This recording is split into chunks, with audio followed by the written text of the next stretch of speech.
બાળકો, તો આજનો ટોપિક છે હવે ગુરુત્વીય સ્થિતિમાન, ગ્રેવિટેશનલ પોટેન્શિયલ. બાળકો થોડુંક છે ને ટોપિક થોડો કન્ફ્યુઝ કરે એમ છે, થોડું સમજવામાં થોડો મુશ્કેલ પડશે, તો મહેરબાની કરીને થોડુંક ધીરે ધીરે વસ્તુને સમજવાનો પ્રયત્ન કરજો અને એનું ફીલ લેજો. જો ટોપિક ખૂબ અગત્યનો છે, એનું રીઝન તમને કહું છું કે ગુરુત્વીય સ્થિતિમાન એ 12માની અંદર વિદ્યુત સ્થિતિમાન થઈને આવશે અને એ પાછું ખૂબ અગત્યનું છે. બરાબર છે? એટલે સિમ્પલી વસ્તુઓને ગોખી નાખવી, યાદ રાખવી લેવું એના કરતાં બેટર છે કે જો તમે ફીલ લઈને જો સમજશો તો ટોપિક સરળ થઈ જશે અને સાથે 12થમાં પણ એની રિલેટેડ જે મેં તમને કીધું કે વિદ્યુત સ્થિતિમાન એ તમારા માટે સમજવું સરળ પડશે, કારણ કે એ તો બહુ જ અગત્યનું છે. તો હું તમને સમજાવવાનો પ્રયત્ન કરું છું. બાળકો આરામથી ધીરે ધીરે વસ્તુઓને સમજજો, આવડી જ જશે. ગુરુત્વીય સ્થિતિમાન. બાળકો પહેલા છે ને આપણે આ શબ્દને સમજીએ. સ્થિતિમાન જોજો, એ એમ કે છે સ્થિતિમાન. બાળકો સ્થિતિમાન એટલે બીજું કશું નથી હોતું. જરા સાંભળજો. ગુરુત્વીય સ્થિતિ ઉર્જાનું માન. માન એટલે કહેવાનું મતલબ મૂલ્ય. બહુ સિમ્પલ છે. સ્થિતિમાન, બેટા એને અલગ કરો અને અલગ વાંચો, અને આવી રીતે વાંચો. સ્થિતિ ઉર્જાનું માન એટલે ખ્યાલ આવી જશે તમને. સ્થિતિમાન, સ્થિતિ ઉર્જાનું માન અથવા તો મૂલ્ય. કઈ સ્થિતિ ઉર્જા? તમને ખબર હશે બાળકો, સ્થિતિ ઉર્જા પાછી બે પ્રકારે હોય, સમજાય છે. એક તો આ ગુરુત્વીય સ્થિતિ ઉર્જા, હા નો ડાઉટ 12થમાં આવશે વિદ્યુત સ્થિતિ ઉર્જા. બરાબર. એ ઉપરાંત તમને ખબર છે સ્પ્રિંગના કેસમાં, એટલે પદાર્થની સ્થિતિને કારણે તેમાં તેને મળતી ઉર્જા, સ્થિતિ ઉર્જા, સ્પ્રિંગની સ્થિતિ ઉર્જા. આ રીતે. જો કે અહીંયા હું જે તમને સમજાવવા માંગુ છું એ પૃથ્વીના ગુરુત્વને લીધે. ઓકે, એક મિનિટ. તમે લોકો છે ને બેટા સ્થિતિ ઉર્જાનું આ સૂત્ર તો જાણતા જ હશો, mgh. હું આ સ્થિતિ ઉર્જાની વાત કરું છું, ગુરુત્વીય સ્થિતિ ઉર્જા એની વાત કરું છું, mgh.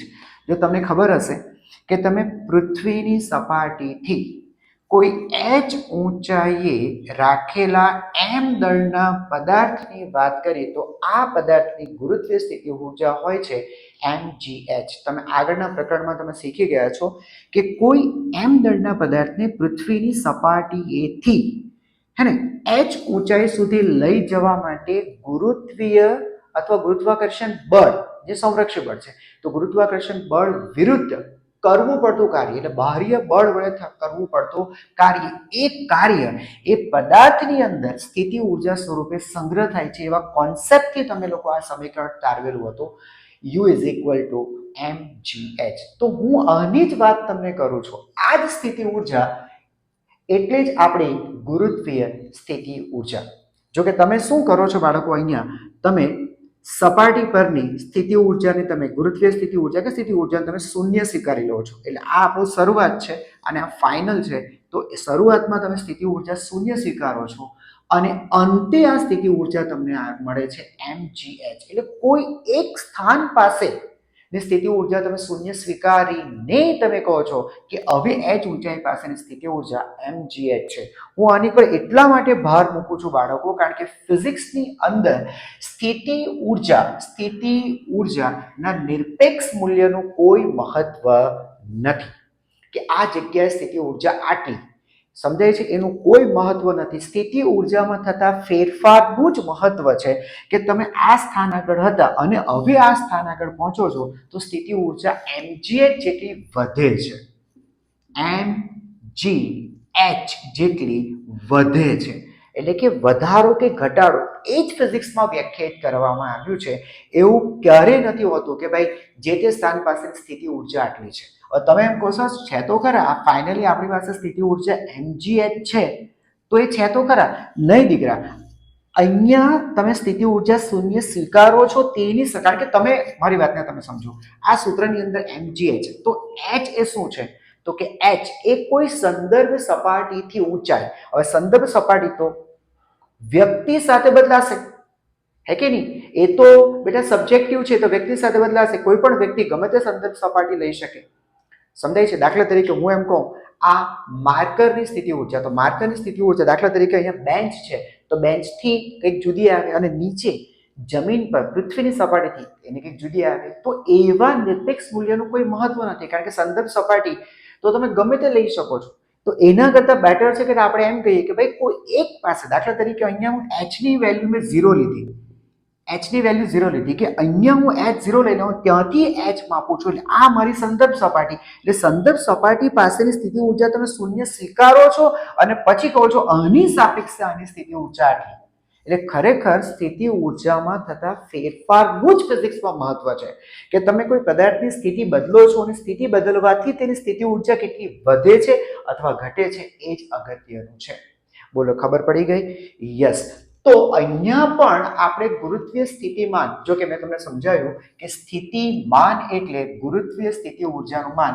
આમાં દીકરા હું થોડાક ફેરફાર તમને કહેવા માંગુ છું કે એટલું જ નથી કે ખાલી સ્થિતિ ઉર્જાનું માન, પરંતુ એકમ દળ ધરાવતા, બરાબર, એ વસ્તુ અગત્યની છે. માર્કર બદલું છું અને અલગ કલરથી લખું છું કારણ કે બહુ અગત્યનું છે, બરાબર. એકમ દળ ધરાવતા પદાર્થની ગુરુત્વીય સ્થિતિ ઉર્જાનું માન, બરાબર. કારણ કે પદાર્થનું દળ ગમે તે લેશો તો પાછી રાશિ બદલાઈ જશે. એટલે જે પદાર્થનું દળ 1 એકમ છે, જે પદાર્થનું દળ 1 એકમ છે એવા પદાર્થની સ્થિતિ ઉર્જા એને જ આપણે કહીશું સ્થિતિમાન, બરાબર છે. જો કે પછી સ્થિતિ ઉર્જા કોને કહેવાય એ હું તમને આગળ વધશે તેમ તેમ તમને સમજાવીશ. તો અત્યારે યાદ રાખો કે એકમ દળ ધરાવતા પદાર્થની સ્થિતિ ઉર્જા એટલે એને કહેવાય ગુરુત્વીય સ્થિતિમાન. Okay, done. ચાલો આ ટોપિકની અંદર દાખલ થઈએ, આપણે ધીરે ધીરે આગળ વધીએ.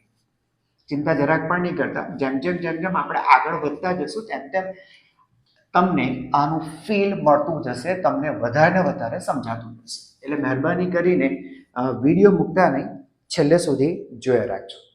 અચ્છા, સમજો બાળકો, સમજો. અહીંયા કોઈ પદાર્થ છે જેનું દળ એમ છે, એમ માની લો કે ખૂબ મોટું છે, એટલે એની આસપાસનું જે ગુરુત્વીય ક્ષેત્ર હશે બાળકો એ પ્રબળ ગુરુત્વીય ક્ષેત્ર છે. ઓકે, ચાલો હવે સમજો દીકરા, એવા કોઈ પ્રબળ ગુરુત્વીય ક્ષેત્રની અંદર આપણે કોઈ એમ સ્મોલ એમ કે જેની વેલ્યુ બહુ ઓછી છે એમ સમજો, હા, ખૂબ નાનો છે. તો આ જે સ્મોલ એમ દળનો પદાર્થ છે એ પદાર્થને સમજો તમે બી થી એ પર લઈ જવા માંગો છો. હા, બી થી એ પર લઈ જવા માંગો છો, તો એને માટે તમારે કાર્ય કરવું પડશે. એક મિનિટ તમે એમ કહેશો કે સર એમ દળનો પદાર્થ આને આપણે સ્ત્રોત કહીએ. શું કહીએ આપણે એને? સ્ત્રોત કહીએ, સોર્સ, હે ને? કારણ કે આ જે પણ ક્ષેત્ર છે એ ક્ષેત્ર માટે જવાબદાર આ પદાર્થ છે, આ એક ભારે દળ કે જેનું આ ક્ષેત્ર છે, તો આપણા માટે સ્ત્રોત થયો, બરાબર. અને આ દળને આપણે પરીક્ષણ કહીએ. જો કે આ બધા શબ્દથી તમે લોકો પરિચિત હશો, પરીક્ષણ અથવા ટેસ્ટ માસ. તો બેટા આપણો જો આ ટેસ્ટ માસ છે, સમજાય છે, એ ટેસ્ટ માસ અત્યારે હું એમ કહું છું મારે તેને બી થી એ પર લાવવો છે. તમે મને તરત કહેશો સર બી થી એ પર તમારે શું કામ લઈ જવાની જરૂર છે? અત્યારે આના ગુરુત્વીય ક્ષેત્રની અંદર પદાર્થ છે, તો ક્ષેત્રની અંદર પદાર્થ હોય એટલે સીધી વસ્તુ છે તેની ઉપર ગુરુત્વાકર્ષણ બળ તો એમે લાગશે. આ પદાર્થના કેન્દ્ર તરફ ગુરુત્વાકર્ષણ બળ તો એમે લાગશે, સમજાય છે. તો એ તો જાતે જ બી થી એ તરફ બળ લાગે છે, તો બળની દિશામાં એ તો એમે પ્રવેગી ગતિ કરી જશે. ધ્યાનથી જોજો, બળની દિશામાં એ તો એમે પ્રવેગી ગતિ કરી જશે, સમજાય છે. તમારે શું કામ ત્યાં લઈ જવાની જરૂર છે? તમારે શું કામ કોઈ કાર્ય કરવાની જરૂર છે? બાળકો, ખૂબ અગત્યની આ પ્રશ્ન છે, ધ્યાનથી બરાબર સાંભળજો. મારે એને લઈ જવું છે બી થી એ, પણ પ્રવેગ રહિત ગતિ કરાવીને લઈ જવું છે. એટલે આમાં કોઈ પ્રવેગ ન હોવો જોઈએ, હું એ રીતે લઈ જવા માંગુ છું. એટલે કહેવાનો મતલબ કે તેના વેગમાં કોઈ ફેરફાર ન થવો જોઈએ અથવા તેની ગતિ ઉર્જા બદલાવી ન જોઈએ. વાતમાં સમજ પડી ગઈ? એને પ્રવેગી ગતિ નથી આપવાની. પ્રવેગી ગતિ એટલે વેગ સમય સાથે વધતો હોય એવી ગતિ નથી આપવાની. આપણે ઈચ્છીએ છીએ કે તેમાં પ્રવેગ હોય જ નહીં, પ્રવેગ રહિત ગતિ તમારે આપવાની છે, વેગમાં કોઈ ફેરફાર ન થવો જોઈએ. અચ્છા, થોડા કન્ફ્યુઝ થયા હશે, ચિંતા નહીં કરતા, કન્ટિન્યુ રાખજો. ઓકે, તો હું તમને કહું છું પ્રવેગ રહિત ગતિ આપવાની. પ્રવેગ શૂન્ય કરવો છે. જોજો, પ્રવેગ શૂન્ય કરવો છે. બાળકો, પ્રવેગ શૂન્ય ક્યારે થાય? જ્યારે બળ 0 થાય તો જ. તમને ખબર છે A ઇઝ ઇક્વલ ટુ, બચ્ચો ધ્યાનથી, A is equal two F/m. મારે જો પ્રવેગ 0 કરવો છે તો એના માટે મારે બળ 0 કરવું પડશે. બરાબર છે? પદાર્થ પર લાગતું બળ 0 કરવું પડશે. સર, બળ 0 કેવી રીતે થશે? નેટ ફોર્સ 0 કરી દો. તમને સમજાય છે કે અત્યારે આ પદાર્થ પર ગુરુત્વાકર્ષણ બળ લાગે છે, તો એક કામ કરો ને, તમે એની પર બાહ્ય બળ લગાડો, એક્સટર્નલ ફોર્સ તમે લગાડો, બાહ્ય બળ લગાડો, ને આ બળનું મૂલ્ય કેટલું હોવું જોઈએ? તો આ ગુરુત્વાકર્ષણ બળ જેટલું જ રાખો. સમજાય છે? હવે જો બે બળો સમાન મૂલ્યના અને પરસ્પર વિરુદ્ધ દિશાના છે, તો સીધી વસ્તુ છે બેટા, F નેટ પરિણામી બળ 0 થઈ ગયું. અને જો બળ 0 થઈ જાય તો પ્રવેગ 0 થઈ ગયો. પ્રવેગ 0. અચ્છા, હવે તમે પાછા એમ કહેશો, સર, જો બળ જ 0 થઈ ગયું, પરિણામી બળ જ 0 થઈ ગયું, બળ લાગતું જ નથી, તો પછી તમે B થી A પર લઈ કેવી રીતે જશો? તમારી વાત એકદમ સાચી છે. ફરીથી કહું છું, ટોપિક થોડો કોમ્પ્લેક્સ છે, ધ્યાનથી સમજતા રહેજો. હું તમને એમ કહું છું, પરિણામી બળ 0 થઈ ગયું, વાત બરાબર છે. હવે આપણે એક કામ કરીએ. જોજો, ખાલી એક ક્ષણ પૂરતું આ જે બાહ્ય બળ છે એનું મૂલ્ય ગુરુત્વાકર્ષણ બળ કરતા થોડુંક ઘટાડો, બહુ જ ઓછું કરો. જોજો, કયું બળ ઓછું છે? બાહ્ય બળ થોડુંક ઓછું છે. કોના કરતા? વજન બળ કરતા, હે ને? આ ગુરુત્વાકર્ષણ બળ કરતા. તો પછી આ એ તરફ ગતિ કરી જશે કે નહીં? હે ને? આ બળનું મૂલ્ય થોડુંક વધારે છે. કોના કરતા? બાહ્ય બળ કરતા. તો એ તરફ એ ગતિ કરી જશે. બરાબર? જેવી એ ગતિની શરૂઆત કરે ને, તરત જ ફરીથી બાહ્ય બળનું મૂલ્ય ગુરુત્વાકર્ષણ બળ જેટલું કરી દો. જો ફરીથી તમને કહું છું કે બાહ્ય બળનું મૂલ્ય જે ગુરુત્વાકર્ષણ બળ છે, ગુરુત્વાકર્ષણ બળનું મૂલ્ય એ બાહ્ય બળ કરતા થોડુંક વધારો.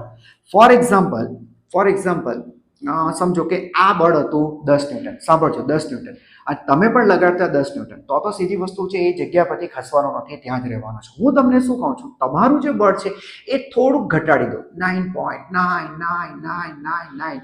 બરાબર? આમ બહુ થોડુંક ઘટાડી દો, ખૂબ ઓછું ઘટાડો. એટલે સીધી વસ્તુ છે, ગુરુત્વાકર્ષણ બળ વધારે છે તો એ દિશામાં એ ખસશે. હું તો આમ કહીશ કે યસ, એને પ્રવેગી ગતિ કરી જશે.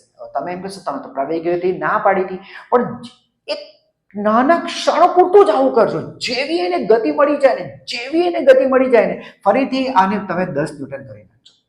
સમજાય છે? બોલો, 10 ન્યૂટન કરી નાખ્યું એટલે પરિણામી બળ 0 થઈ ગયું. બળ 0 થઈ ગયું એટલે હવે એને જે કંઈ પણ નાનો સરખો વેગ પ્રાપ્ત કર્યો હતો ને, એટલા વેગથી એ ગતિ કર્યા જ રાખશે અને એ પહોંચી જશે B પર. મેં તમને સમજાવ્યું, તેમાં ખબર પડી તમને લોકોને?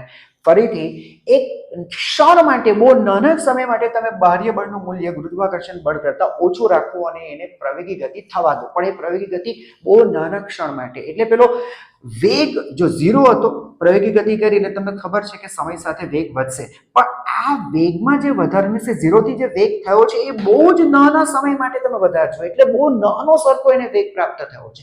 એટલે પછી જેવો એને વેગ મળી જાય ને, એટલે બાહ્ય બળનું મૂલ્ય ફરીથી ગુરુત્વાકર્ષણ બળ જેટલું કરી નાખો. બળ 0 થઈ ગયો, પછી આજે એને વેગ પ્રાપ્ત કર્યું છે, આ વેગ એને જે મળ્યું છે એ વેગ થી, અચળ વેગથી એ ગતિ કર્યા કરશે. એટલે કહેવાનો મતલબ ખૂબ જ ધીમેથી તમારે એને ગતિ કરાવવાની છે B થી A સુધી. બોલો, ખબર પડી ગઈ? અને એ માટે તમે જે કાર્ય કરશો, બહુ અગત્યનું, એ માટે તમે શું કર્યું? વર્ક કર્યું. ક્યાંથી ક્યાં લઈ જવા માટે તમે વર્ક કર્યું? તમે વર્ક કર્યું B થી A લઈ જવા માટે. આ વર્ક કોણે કર્યું? યસ, એક્સટર્નલ ફોર્સ વડે, બાહ્ય બળ વડે તમે જે કાર્ય કર્યું. આ જે કાર્ય આવ્યું ને બાળકો, બરાબર, આ જે પણ કાર્ય આવ્યું ને, એ કાર્યને તમે દળ વડે ભાગી નાખો. આ જ પરીક્ષણ દળ વડે ભાગી નાખો. મેં તમને આગળ પણ કીધું કે એકમ દળ ધરાવતા પદાર્થની સ્થિતિ ઊર્જા, એટલે એકમ દળ એટલે તમે m દળનો પદાર્થ હતો, એને માટે તમે આટલું કાર્ય કર્યું, તો એકમ દળ માટે કેટલું કાર્ય કરવું પડશે? તો તમારે ભાગવા જ પડશે. તો હવે જે આ કાર્ય આવશે એ કહીશું એમ દળના પદાર્થને નહીં, પરંતુ એકમ દળના પદાર્થને લઈ જવા માટે કરવું પડતું કાર્ય. એ કાર્ય એટલે બાળકો એને કહેવાય B અને A વચ્ચેનો અંતિમ યસ બી અને એ વચ્ચેનો ગુરુત્વીય સ્થિતિમાન તમે ક્યાંથી ક્યાં લઈ આવ્યા એક જ મિનિટ બી થી એ પર લાવ્યા એટલે અંતે શું આવ્યું બેટા તમારું એ આવ્યું તો સોરી મારે લખવાનું હતું એ માઇનસ બી આ સૂત્ર બહુ જ અગત્યનું છે બરાબર એટલે ખરેખર તમે શું શોધી કાઢ્યું સ્થિતિ ઉર્જા મેં તમને કીધું સ્થિતિમાન એટલે બીજું કંઈ નથી સ્થિતિ ઉર્જા જ છે પણ એકમ દળ ધરાવતા પદાર્થની સ્થિતિ ઉર્જા તો આ શું થયું આ બે એ પાસેની સ્થિતિ ઉર્જા અને બી પાસેની સ્થિતિ ઉર્જાનો તફાવત તમે આ મેળવ્યું કાર્ય કરીને બરાબર ખબર પડી દાખલા તરીકે તમે એમ કરો છો કે પૃથ્વીની સપાટી પરથી તમે પદાર્થને ઉંચકીને h ઊંચાઈએ લઈ જાઓ છો તો તમે શું કરો છો સપાટી અને આ સ્થિતિ એટલે ઊંચાઈ પાસેની સ્થિતિ આ બે વચ્ચેની સ્થિતિ ઉર્જાનો તમે તફાવત જ મેળવો છો ખરેખર સ્થિતિ ઉર્જામાં વધારો મેળવો છો તો આ જે વર્ક તમે કરો છો એ બે વચ્ચેની સ્થિતિ ઉર્જામાં થતો ફેરફાર છે તો બસ મેં એ જ લખ્યું છે સ્થિતિ ઉર્જામાં થતો ફેરફાર આઈ હોપ કે આ વસ્તુ તમને સમજાઈ હશે આ આવડશે તો જ આપણો ટોપિક આગળ વધશે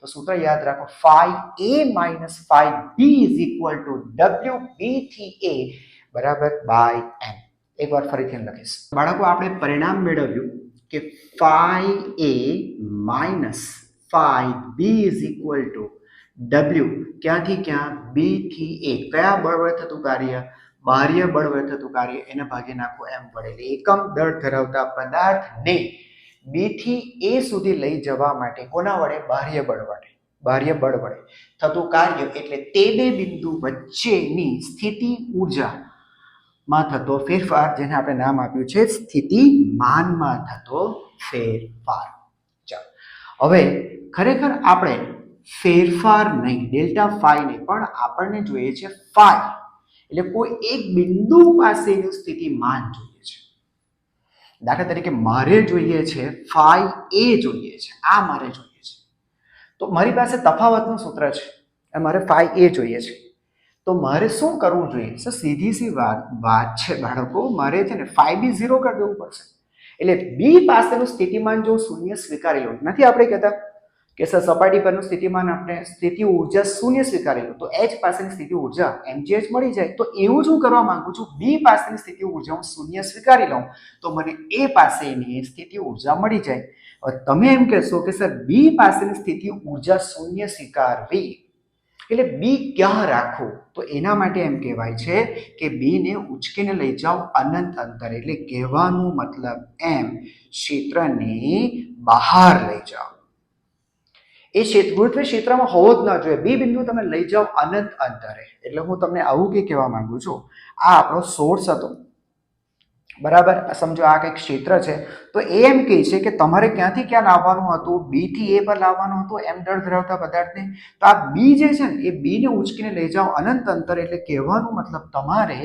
આ એમ દળનો પદાર્થ ક્યાંથી લાવવાનો છે અનંત અંતરથી લાવો સમજાય છે તો એ માટે કરવું પડતું કાર્ય એટલે જોજો અનંત અંતરેથી એ સુધી લાવવા માટે કોના વડે બાહ્ય બળ વડે લાવવા માટે કરવું પડતું કાર્ય આ અનંત છે ઇન્ફિનિટી છે કાર્ય એને તમે m વડે ભાગો એટલે એકમ દળ ધરાવતા પદાર્થ લાવવા માટે કરવું પડતું કાર્ય એટલે એને લખાશે phi a minus phi b પણ b અનંત અંતરે છે તો આની સ્થિતિ ઉર્જા આપણે કેટલી માની લેશું 0 હવે 0 કેમ લીધું હું તમને કહું જો ક્ષેત્રની બહાર છે મારી વાતને સમજો ક્ષેત્રની બહાર છે તો સીધી વસ્તુ જે ક્ષેત્રની બહાર હોય તો આપણો સ્ત્રોત એ એની પર બળ લગાડવાનો નથી અને બળ ન લાગે કોઈ વસ્તુ પર દીકરા બળ ન લાગતો હોય તો એને સ્થિતિ ઉર્જા ક્યાંથી મળે કારણ કે સ્થિતિ ઉર્જા એ ઇન્ટરેક્શનને કારણે મળે આંતરક્રિયાને લીધે મળે એટલે બળ પરસ્પર બળ લાગતા હોય તો જ એને સ્થિતિ ઉર્જા હોઈ શકે સીધી વસ્તુ છે આજે આપણે એમ કહીએ છીએ કે ભાઈ પૃથ્વીની સપાટીથી h ઊંચાઈએ સ્થિતિ ઉર્જા mgh પણ તમે વિચાર કરો કે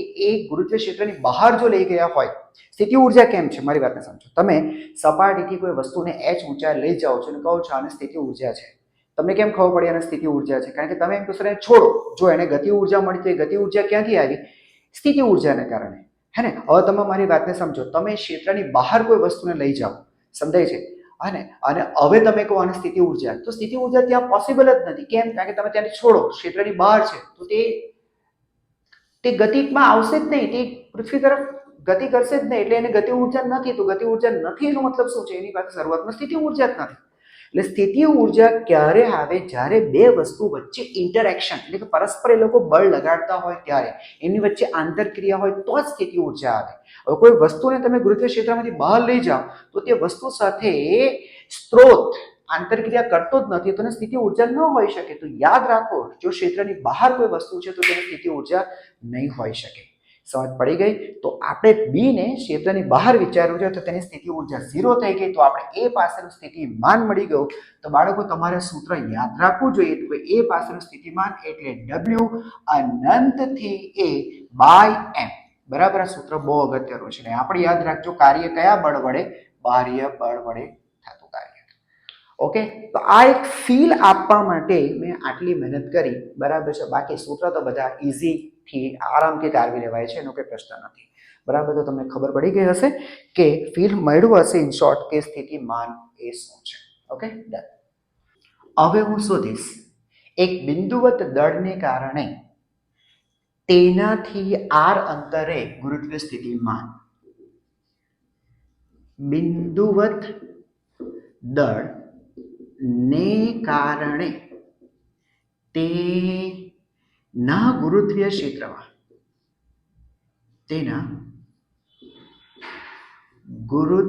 ક્ષેત્રમાં r અંતરે ગુરુત્વીય સ્થિતિમાન.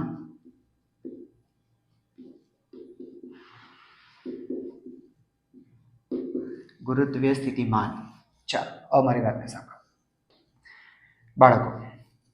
અહીંયા તમારી પાસે આ m દળ છે. બરાબર છે? અચ્છા, હવે તમે કહેશો સર આ તો કેટલું મોટું દળ છે.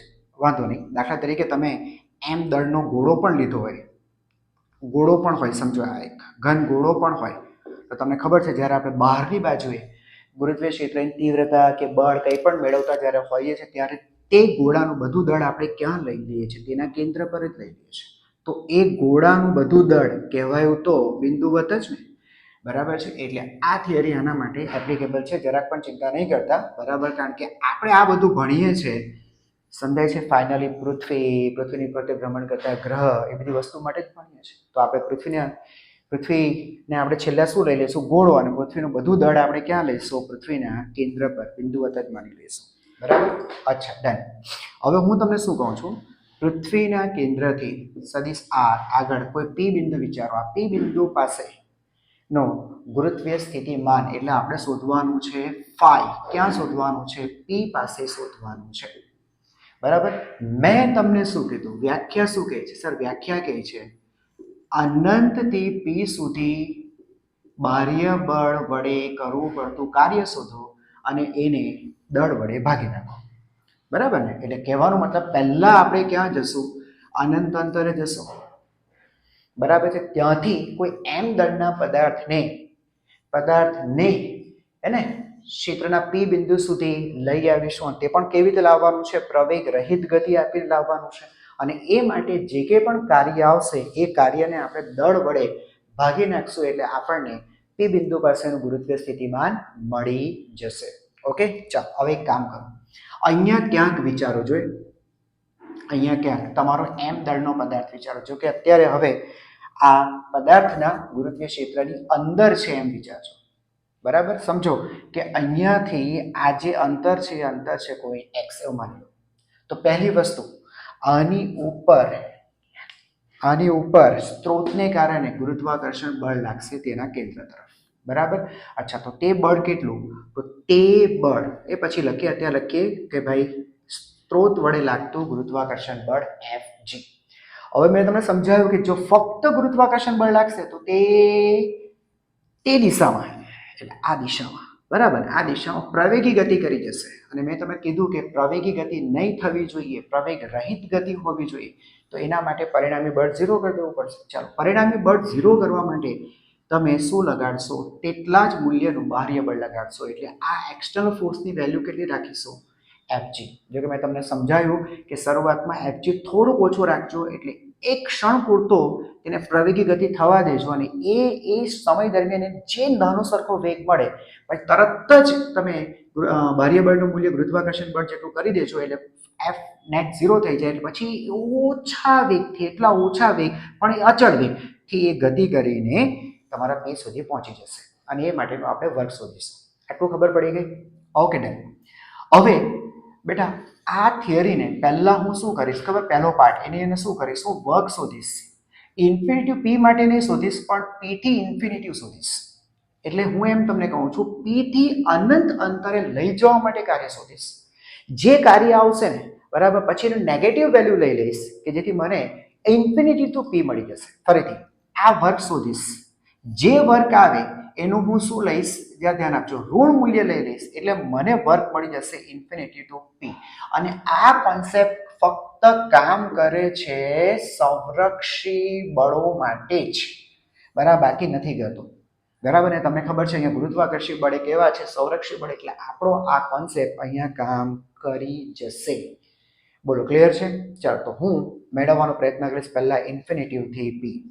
ચાલો, હવે બાળકો તમને સમજાતું હોય તો વર્ક માટેના છે ને દીકરા બે સૂત્ર છે. એક ચલ બળ વડે થતું કાર્ય માટે એક ચલ બળ અને બીજું અચળ બળ. બરાબર? આ જે બળ લખું છું, આ બળ ક્યાં તો ચલ હોવું જોઈએ અથવા તો અચળ હોવું જોઈએ. ચલ બળ માટે તો સિમ્પલ જ છે, W ઇઝ ઇક્વલ ટુ સદિશ F ડોટ સદિશ D. અને અચળ બળ માટેનું સૂત્ર છે W is equal to integration સદિશ F ડોટ સદિશ DL. બરાબર? આ તમને લોકોને ખબર હશે. તો હવે આપણે જોવું પડશે કે આપણું જે બળ છે ચલ છે કે પછી અચળ છે. ચાલો, આપણે કયા બળ વડે થતું કાર્ય શોધવાનું છે? એક્સટર્નલ. ચાલો, તો એક્સટર્નલ ફોર્સ જરા જોઈ લઈએ આપણે કે એક્સટર્નલ ફોર્સ કેટલું છે. બરાબર? કેટલીક વિગતો મારે અહીંયા પૂછવી પડશે, તો કાઢી નાખું છું. બરાબર? તમારે લખવું હોય તો એકવાર લખી લેજો અથવા સ્ક્રીનશોટ લઈ લેજો. તો આપણું જે બળ છે એ બાહ્ય બળ એફ એક્સટર્નલ, કે જેની વેલ્યુ કેટલી છે? મૂલ્ય તો એફ જી જેટલું જ છે. અને એફ જી શું થાય? જી પેલો પદાર્થ, એમ દળનો પદાર્થ, બે વચ્ચેનો અંતરનો વર્ગ એક્સ સ્ક્વેર. આઈ થિંક સમજાઈ ગયું હશે. આનું દળ એમ, અહીંયા એમ, બે વચ્ચેનો અંતર એક્સ, તેનો વર્ગ. હવે આ એક્સ સાથે બદલાશે, એટલે આ જે બળ છે એ તો એક્સ નો વિધેય છે. બેટા આ તમે એક્સ છે, તમે આમ જાય, તમને કીધું પહેલા આપણે પીટી ઇન્ફિનિટી જતું, તો આમ જશું તો આ જે અંતર છે બે વચ્ચે તો બદલાશે. એટલે આ શું છે? આ તો વેરિયેબલ છે અને એટલા માટે આપણો બળ ચલ છે. તો ચલ બળ વડે થતું કાર્ય એ યુઝ કરીશું. તો W is equal to integration, okay, બળ સદિશ F ડોટ સદિશ DL. ચાલો, કિંમત મૂકીએ. સદિશ F, તો બળ સદિશ તરીકે F એક્સટર્નલ. અને દિશા કઈ? તો બળની દિશા જો બેટા આ, અને હું R સદિશ કહી દઉં. સમજો અહીંયાથી અહીંયા સુધીનો જે આ સદિશ છે, આ સદિશ, બરાબર, એ સદિશને હું એક્સ સદિશ કહી દઈએ આપણે, એક્સ સદિશ. ઓકે, તો બેટા બાહ્ય બળ એ દિશામાં જ છે એટલે હું લખી શકું એને એક્સ કેપ. બરાબર ને બેટા? X cap. ઓકે, અને સદિશ DL, સદિશ DL, તો અહીંયાથી થોડુંક આગળ જઈએ એટલે આ સદિશ DL બરાબર શું લખાશે? DX. x ની થોડી આગળ dx, અને કઈ દિશામાં છે? એ પણ x કેપ. એટલે અહીંયા લખીશું dx ઇન્ટુ x કેપ. ચાલો, equal to integration f external into x cap dot dx into x cap. બરાબર? તો s કેપ ડોટ, આ તો 1 થઈ ગયું, s cap dot s cap is equal to 1. તો ઇન્ટિગ્રેશન. હવે f એક્સટર્નલ, બેટા જોજો f એક્સટર્નલ ની વેલ્યુ આ રહી, જો g into m by x square into dx. અને ઇન્ટિગ્રેશન ક્યાંથી ક્યાં સુધી કરવાનું છે? તો આપણે લખ્યું, તો આપણે વર્ક કરવાનું છે ક્યાંથી? p થી અનંત. હવે p બિંદુ માટે, આ p બિંદુ માટે x ની વેલ્યુ કેટલી? આ x, કેન્દ્રથી અંતર એટલે x. તો અહીંયા p સુધીનું અંતર કેટલું છે? આ લખ્યું છે મેં કોઈ r, અને અનંત સુધીનું અંતર અનંત. તો આને ઇન્ટિગ્રેટ કરો એટલે તમને મળી જશે વર્ક ડન. બરાબર? વર્ક ડન ક્યાંથી ક્યાં સુધી? અનંતથી p થી અનંત. રાઈટ છે? આપણે p થી અનંત જઈ રહ્યા છે, તો r થી ઇન્ફિનિટી જઈ રહ્યા છે. ચાલો જોજો, આને સોલ્વ કરીએ. Equal to g common, m common, integration 1/x² dx, r થી ઇન્ફિનિટી 1/x². બાળકો એનું ઇન્ટિગ્રેશન છે -1/r, આટલું તો આવડતું હોય, r બાય ઇન્ફિનિટી એટલે માઇનસ g ઇન્ટુ m બરાબર 1/∞ માઇનસ 1/r. પહેલા હાયર લિમિટ મૂકી પછી લોઅર લિમિટ મૂકી. ચાલો આવો આ બાજુ minus g into m into m. બેટા 1/∞ એટલે 0, તો 0 માઇનસ 1/r એટલે આ માઇનસ પ્લસ એટલે g into m by r. Okay, ચાલો અહીંયા લખું છું. તો આ મને મળ્યું વર્ક ડન. ક્યાંથી ક્યાં સુધી? p થી ઇન્ફિનિટિવ સુધીનું વર્ક. ઓકે સોરી, p થી ઇન્ફિનિટિવ સુધીનું વર્ક. તો ઇન્ફિનિટિવ થી p સુધીનું વર્ક કેટલું હશે? તો બેટા હું લખી શકાય minus g into m by r. બરાબર. ચાલો હવે તમારે p પાસેનું સ્થિતિમાન જોઈએ છે બાળકો. તો p પાસેનું સ્થિતિમાન મેં તમને કહ્યું જે વર્ક આવે ને એ દળ વડે ભાગી નાખો એટલે g into m by m से m मर गया. फाइनली તમારી પાસે સૂત્ર આવી ગયું phi at p is equal to -gm by r. Done. આ પૂરું થયું. બરાબર છે. ઓકે, એટલે તમારે એનસીઈઆરટી ની અંદર થિયરી પ્રૂવ બી કરવી હશે તમારે પ્રૂવ પણ કરી શકશો. અને સૂત્ર બહુ અગત્યનું છે બાળકો, યાદ રાખજો કે પી બિંદુ પાસેનું એક દળ સ્ત્રોત m થી r અંતરે સમજાય છે સ્થિતિમાન કેટલું હશે? તો એ સ્થિતિમાન હોય છે -gm બાય r. ખૂબ અગત્યનું પરિણામ. ઓકે,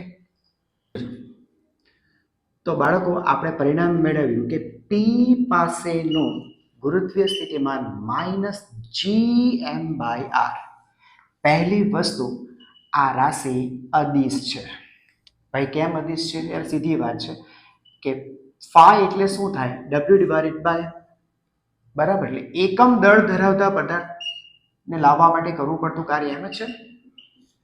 એકમ દળ ધરાવતા પદાર્થને, એ બધું નથી લખતું, લાવવા માટે, પદાર્થને લાવવા માટે જરૂરી કાર્ય. હું બધું નથી લખતો, ક્ષેત્ર વિરુદ્ધ કરવું પડતું કાર્ય ને બધું નથી લખતો, ડાયરેક્ટ અત્યારે એમ જ લખ્યું છે કારણ કે મારે ખાલી તમને સમજાવવું છે રાશિ સદિશ છે કે અદિશ. તો પદાર્થને લાવવા માટે જરૂરી કાર્ય એટલે છે શું બેટા? કાર્ય છે. ઓકે, અને કાર્ય કેવી રાશિ છે? અદિશ. એટલા માટે આ રાશિ અદિશ છે. બરાબર છે. આ એક અગત્યની બાબત યાદ રાખજો. બરાબર, રાશિ અદિશ છે એટલે જ્યારે પણ મારે એક કરતાં વધારે સ્ત્રોતના ગુરુત્વીય સ્થિતિમાન જ્યારે મારે શોધવા હશે તો હું શું કરીશ? સિમ્પલ બધાનો સરવાળો જ કરી નાખીશ. બરાબર છે. ઓકે, કારણ કે રાશિ અદિશ જ છે, દિશા જોવાનું ક્યાંય આવતું નથી. બરાબર, યસ. હવે અદિશ રાશિ છે એટલે દિશાની તો વાત આવતી નથી, એટલે ખાલી જોઈ લઈએ તેનો એકમ. એસઆઈ એકમ શું હશે? તો બાળકો તેનો એસઆઈ એકમ ઉપર શું છે? કાર્ય એટલે જૂલ, અને નીચે દળ છે એટલે કેજી, જૂલ પ્રતિ કેજી. બરાબર. ઓકે, જ્યાં સુધી વાત પારિમાણિક સૂત્રની છે તો પારિમાણિક સૂત્ર કાર્ય m1 L2 t-2 divided by m1 is m0 L2 t-2. બરાબર. આ થોડી સિમ્પલ જેવી બાબતો હતી અહીંયા આપણે પૂરી કરી. બરાબર છે. એકાદ બે ન્યુમેરિકલ જોઈ એટલે તમને ખ્યાલ આવે છે. હવે સિમ્પલ તમને આવી રીતે કંઈ કહેવામાં આવે, એક સમબાજુ ત્રિકોણ છે તેની દરેક બાજુનું માપ a છે. ઓકે, સમજો આનું દળ m, આનું દળ પણ m, આનું દળ પણ m. બરાબર. એવા ત્રિકોણના શિરોબિંદુઓ પર 3 દળ મૂક્યા છે, બિંદુવત દળો છે આ બધા. ઓકે, અને તમને કહેવામાં આવે કે કોઈ પણ એક બાજુના મધ્ય બિંદુ પર અહીંયા p પાસે નું ગુરુત્વીય સ્થિતિમાન શોધો. phi at p નક્કી કરો. બરાબર છે. કેટલું હશે જરા જો બાળકો સિમ્પલ વસ્તુ છે. આને હું 1 કહું, 2 અને 3 દળો છે તો હું શું કરીશ? 3 દળને કારણે p પાસેનું સ્થિતિમાન મેળવીશ અને પછી બધાને ઉમેરી દઈશ. બરાબર, સિમ્પલ લોજિક છે. ઓકે, ચાલો ડન. તો પહેલા 1 ને કારણે આપણે મેળવ્યું બેટા 1 થી અંતર કેટલું થવાનું? a/2. ઓકે, એટલે અહીંયા લખું છું phi 1 ને કારણે પ્લસ phi 2 ને કારણે પ્લસ phi 3 ને કારણે. બેટા 3 થી અંતર જો તો એ પણ a/2 છે. એટલે તમને સમજાઈ ગયું 1 અને 3 નું સ્થિતિમાન તો એક જ આવવાનું છે. ઓકે ચાલો તો એકનું સ્થિતિમાન મેળવીએ જી ઇન્ટુ એમ કોઈ પણ એકનું દળ અને ત્યાંથી અંતર એટલે a/2 અને આવા પરિણામ 2 થશે આને કારણે પણ હવે અહીંયાથી આ અંતર મારે જોવું પડશે કે આ અંતર કેટલું છે રાઈટ છે ઓકે ડન ચાલો તો અહીંયાથી કેટલું અંતર થશે આ a બરાબર ને આ ખૂણો તમે મને કહેશો જો અહીંયા તો આ 90 ડિગ્રી હશે લંબ દ્વિભાજક હોય એટલે બેટા અહીંયાથી સિમ્પલ વસ્તુ છે ઓકે ચાલો a/2 ડન ચાલો આ a/2 બરાબર ને તો મને આ મળી જશે આની વેલ્યુ કેટલી થશે અંડર રૂટ ઓફ જો આ a² - a²/2 સાવ સિમ્પલ છે પાયથાગોરસ પ્રમેય યુઝ કરનાર પણ 90 ની સામે એટલે કર્ણ થશે એટલે વર્ગમૂળમાં a² - a²/4 બરાબર એટલે આ થશે વર્ગમૂળમાં 4a² એટલે 3a²/4 એટલે આ થશે a/2 અને √3 જોઈ લો આ બહાર નીકળી જશે વર્ગમૂળમાં √3 એટલે √3/2 into a okay so minus g into m divide by 2 વચ્ચેનું અંતર બરાબર એ કેટલું છે √3a/2 બાળકો હવે તમે આને સોલ્વ કરી નાખજો કે તમારો આન્સર બાકી તમે લોકોને સમજાતું હોય છે સમજાય છે ઓકે એક ઓર એક્ઝામ્પલ લઈએ સમજો અહીંયા બેટા આ કોઈ m દળનો પદાર્થ છે ને m બહુ વધારે ભારે છે સમજો બરાબર હવે અહીંયા કોઈ બે બિંદુ તમને આપ્યા છે બિંદુ બી અને કોઈ બિંદુ એ ઓકે ધ્યાનથી જોજો ચાલો સમજો અહીંયાથી આ અંતર છે કોઈ r અને a અને b વચ્ચેનું જે અંતર છે કોઈ x એટલે a અને b વચ્ચેનું અંતર મતલબમાં તમારી પાસે છે x બરાબર હવે તમને એમ કહે છે કોઈ m દળનો પદાર્થ છે તમારે b થી a પર લઈ આવવાનો છે જો કે m ની વેલ્યુ બહુ નાની છે એટલે m અહીંયા મૂકીએ ને તો એનું પોતાનું લગભગ કોઈ વૃત્તીય ક્ષેત્ર નથી બનતું ઓકે ઓકે સમજો તો તમારે શું કરવાનું છે m દળના પદાર્થને b થી તમારે a પર લઈ જવા માટે કરવું પડતું કાર્ય મેં તમને છે ને એક સૂત્ર આપ્યું યાદ કરો phi a minus phi b phi a minus phi b is equal to w ક્યાંથી ક્યાં b થી a કોના વડે થતું કાર્ય બાહ્ય બળ અને તેને m વડે ભાગો એટલે તમને શું મળે આ બે બિંદુ વચ્ચેનો સ્થિતિમાનમાં થતો ફેરફાર phi a minus phi b બરાબર અચ્છા તો એના પરથી મારે જો વર્ગ શોધવું હોય બેટા તો આ વર્ગ બરાબર શું લખાય m into phi a minus phi b બરાબર એટલે કે w is equal to m into delta phi બેટા સૂત્ર મોડે કરી નાખજો એટલે આવા એમસીક્યુ તમારાથી ધડાધડ સોલ્વ થશે બરાબર વર્ગદાન is equal to m into delta phi સ્થિતિમાનમાં થતો ફેરફાર હવે આ સોલ્વ કરવા માટે મારે શું જોઈશે phi a અને phi b ચાલો તો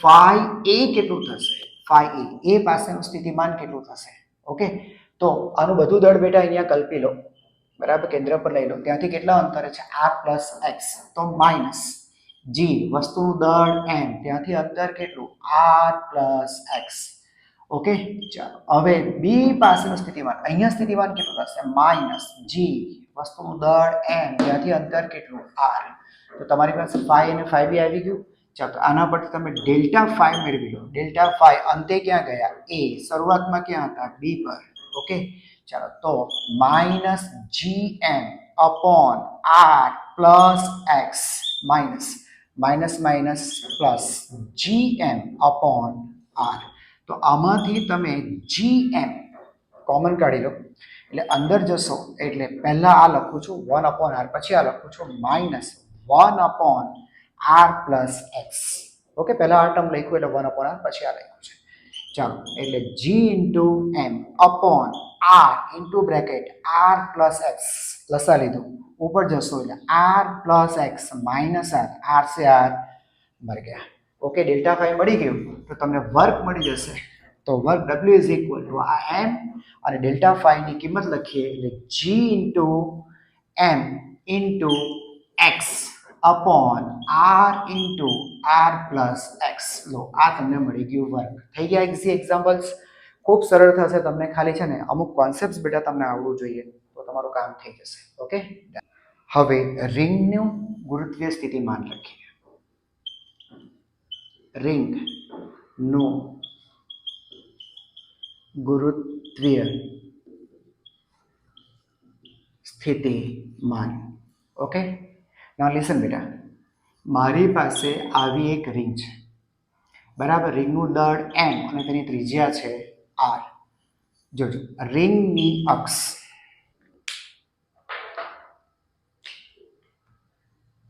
બેટા આ રિંગની અક્ષ, બરાબર. રિંગની અક્ષ પર તેનાથી કોઈ r અંતરે, અહીંયા આપણે વિચારીએ p બિંદુ, અને તમારે શોધવાનું છે p બિંદુ પાસેનું ગુરુત્વીય સ્થિતિમાન. જો કે તમને બેટા તીવ્રતા તો મોડે હશે. રિંગની તીવ્રતા હતી g into m into r upon r square plus r square whole raise to 3/2. બરાબર. આ સૂત્ર તમે લોકોને બેટા ખ્યાલ છે, આ તીવ્રતાનું સૂત્ર હતું. ઓકે, જે આપણે આગળના ટોપિક્સમાં બધા યાદ રાખવું પડશે તમારે. તો હવે તીવ્રતા નહીં પરંતુ સ્થિતિમાન મેળવવાનું છે. તો p પાસેનું સ્થિતિમાન કેટલું? ત્યાં જે કામ કર્યું હતું, કારણ કે આપણને છે ને બેટા એક બિંદુવત દળ ને લીધે તેનાથી r અંતરે સ્થિતિમાનનું સૂત્ર મળી ગયું છે -gm/r. આપણે આ સૂત્રને જ ફોલો કરવાનું છે.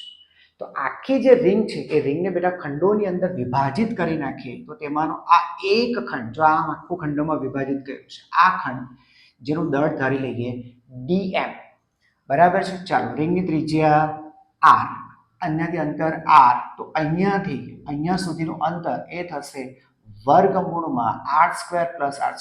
ચાલો આપણે સૂત્ર વાપરીએ ધ્યાનથી. તો બેટા p પાસેનું સ્થિતિમાન એટલે -g. એક મિનિટ, ખાલી એક ખંડને કારણે પહેલા લખવું પડશે. તો dm ને કારણે સ્થિતિમાન, ચલો dm ને કારણે સ્થિતિમાન. તો ચલો એ સ્થિતિમાન ને હું લખું છું નાનું સ્થિતિમાન, સૂક્ષ્મ સ્થિતિમાન d5. તો d5 = -g બરાબર દળ dm, ત્યાંથી અંતર એટલે વર્ગમૂળમાં r² + r², બરાબર. ત્યાંથી અંતર, આ સૂત્ર આપ્યું છે g × m/r. આ g × m ની જગ્યાએ dm અને અંતર આ લેવું √r² + r². ઓકે, ચાલો બેટા. તો હવે મારે શું કરવાનું છે? મારે તો આખી રિંગને કારણે ગુરુત્વીય સ્થિતિમાન મેળવવાનું છે. ઓકે, જોજો સદિશ રાશિ નથી, અદિશ છે, દિશા બિશા કંઈ આવતું નથી, ખાલી અહીંયા ઉર્જા છે જોવાની છે. તો એકને કારણે ઉર્જા આટલી, તો આવા બધા ખંડો ભેગા થઈને અહીંયા કેટલી ઉર્જા આપે, સમજ પડે છે? કેટલી ઉર્જા, સ્થિતિમાન, અદિશ રાશિ છે, ઉર્જા. તો મારે શું કરવું પડશે? કુલ ઉર્જા મેળવવા માટે આ બધી જ ઉર્જાઓનો એટલે કુલ સ્થિતિમાન એટલે બેટા સ્થિતિ ઉર્જા જ છે ને, એટલે ઉર્જા કરું છું. ઓકે, તો કુલ સ્થિતિ ઉર્જા અથવા તો સ્થિતિમાન.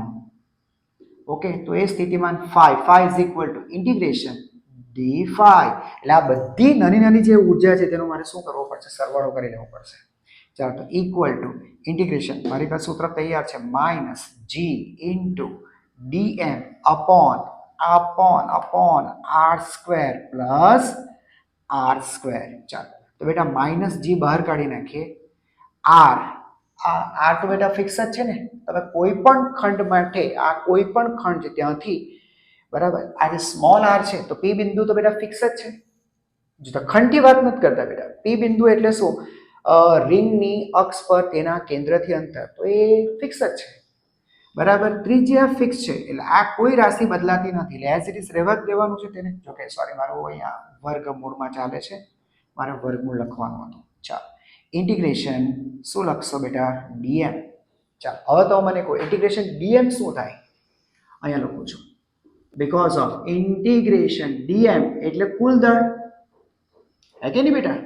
રિંગનું કુલ દળ, બધું દળ ભેગું કરે, નાના ખંડોના બધું દળો ભેગું કરશો ને રિંગનું કુલ દળ થશે. માટે ચાલો, p પાસેનું સ્થિતિમાન કેટલું થશે? -g, આ ઇન્ટિગ્રેશન કમ્પ્લીટ m અપોન વર્ગમૂળમાં r² + r². લો, ખૂબ અગત્યનું, બરાબર. સૂત્ર તમારે મોઢે કરવાનું છે -g × m અપોન વર્ગમૂળમાં r² + r². આપણે રિંગ માટે શીખ્યા, આ રિંગ જેનું દળ m, ત્રિજ્યા r, બરાબર. આ ત્રિજ્યા આર, તેના કેન્દ્રથી આર અંતરે અહીંયા ગુરુત્વીય સ્થિતિમાન પી પાસેનું એ શીખ્યા. બરાબર. એ હતું minus G into M upon વર્ગમૂળમાં R square plus R square. આ પરિણામ બેટા આ રીતે યાદ રખાય. જજે ધ્યાનથી જોજો. શું કરવાનું ખબર? આ રિંગનું દળ, આ દળ એ ખરેખર આ રીતે આખી રિંગ પર વિતરિત છે. તમારે એક કામ કરવાનું, રિંગનું દળ આ રિંગના કોઈ પણ એક બિંદુ પર તમારે કેન્દ્રિત લઈ લેવાનું. પૂરું. બરાબર. અહીંયા તમારે એને બિંદુવત માની લેવાનું. બેટા શાંતિથી સાંભળજો. અહીંયા તમારે એને બિંદુવત માની લેવાનું. એક જ જગ્યા, કેન્દ્ર પર નહીં મૂકતા પ્લીઝ, અહીંયા મૂકજો કોઈ રિંગના કોઈ એક બિંદુ પર. સમજાય છે? અચ્છા, હવે બોલો ત્યાંથી અંતર કેટલું છે? તો ત્યાંથી અંતર છે R square plus R square. સૂત્ર લખો સીધું. પેલું સૂત્ર તમારું minus G M by R વાળું સૂત્ર યુઝ કરી નાખો. એમ દળ એમ અને આર ત્યાંથી અંતર. બરાબર. કારણ કે તમે બિંદુવત તો તમને આવડે જ છે. બિંદુવતનું સૂત્ર તો બેટા આ છે જ, જી એમ બાય આર. બસ એ સૂત્ર વાપરી લો. બરાબર છે. હું તમને એક ન્યુમેરિકલ આપું એટલે તમને એકદમ આ આઈડિયા ક્લિયર થઈ જશે કઈ રીતે મેં આ જો આ એક રિંગ, આ એક બીજી રિંગ, આનું દળ એમ અને ત્રિજ્યા 2r, આનું દળ 2m અને ત્રિજ્યા r છે. અને આ બે રિંગ વચ્ચેનું જે અંતર છે એ અંતર છે 2r. તમને કહે છે એક સ્મોલ દળનો પદાર્થ છે, એ પદાર્થને તમારે પહેલી રિંગના કેન્દ્રથી, આ પહેલી રિંગ આ બીજી રિંગ, બરાબર, રિંગના કેન્દ્ર એ થી બીજી રિંગના કેન્દ્ર બી પર લઈ જવા માટે કરવું પડતું કાર્ય શોધો. કાર્ય ક્યાંથી ક્યાં? એ થી બી સુધી લઈ જવા માટે કરવું પડતું કાર્ય શોધો. મેં તમને દીકરા અત્યારે સૂત્ર આપ્યું, W is equal to M into delta phi. એટલે કહેવાનો મતલબ એમ ઇન્ટુ ફાઈ, અંતે ક્યાં જવાનું છે? બી પર. તો 5b માઇનસ 5a આ તમારે શોધવાનું છે. ચાલો તો પહેલા આપણે 5a શોધીએ, પછી 5b શોધીએ. ચાલો 5a એ પાસેનું સ્થિતિમાન, એ પાસેનું સ્થિતિમાન અહીંયા સ્થિતિમાન જોઈએ છે. તો બાળકો મેં તમને શું કીધું? રિંગના દળને કોઈ બિંદુ પર લઈ લો, કોઈ રિંગ પર લઈ લો. એટલે આ એમ આની પર લઈ લીધું અને આ 2m અહીંયા લીધું. હવે બધું ભૂલી જાઓ. હવે આ બધી રિંગ બિંગ બધું ભૂલી જાઓ. કોઈ જરૂર નથી આની. બરાબર. આની પાસે કોઈ જરૂર નથી. સીધું આને.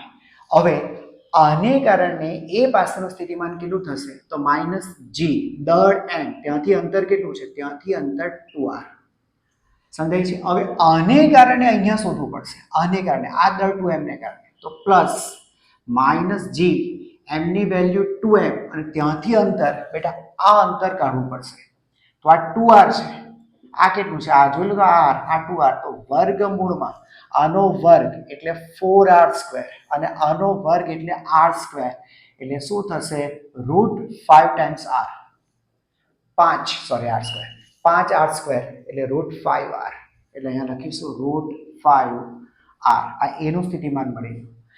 સમજાઈ ગયું? ચાલો એ રીતે હવે શોધી કાઢો બીનું સ્થિતિમાન. ચાલો બીનું સ્થિતિમાન અહીંયા. તો આને કારણે આવશો તો માઇનસ જી ઇન્ટુ ત્યાંનો દળ એમ, ત્યાંથી આ અંતર એ જ આવશે રૂટ 5r વત્તા. ચાલો હવે આને કારણે અહીંયા સ્થિતિમાન મેળવો તો એ થશે માઇનસ જી, દળ કેટલું છે? 2m, ત્યાંથી અંતર કેટલું? r.